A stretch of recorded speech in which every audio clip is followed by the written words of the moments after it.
न्याय जगतातील एक अग्रगण्य नाव.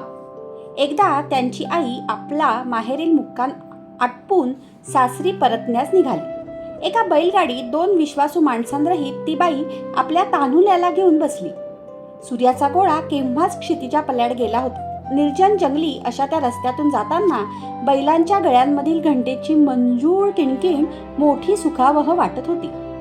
रस्ताही सरावाचा असल्याने बैल निमूटपणे लयबद्धतेने आपला मार्ग आक्रमित होते.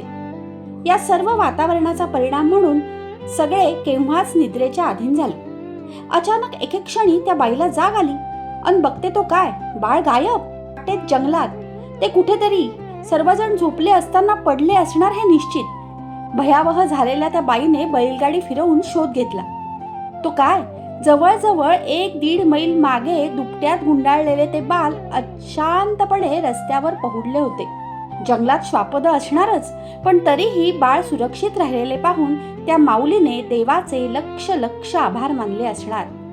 अशा प्रकारे देवाची कृपादृष्टी असणारे ते बालक म्हणजेच महादेव गोविंद रानडे, ज्यांच्यावर ईश्वराने पुढेही कृपेचा वरदहस्त ठेवला.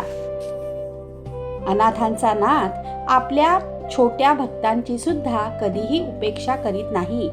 म्हणूनच समर्थ रामदास म्हणतात, धरुले करूबा पुढे दैन्यवाणे, कृपा भाकिता दीधली भेटी जेणे, चिरंजीव तारांगणी प्रेम खाणी, नुपेक्षी कदा देव भक्ताभिमानी. श्रीराम.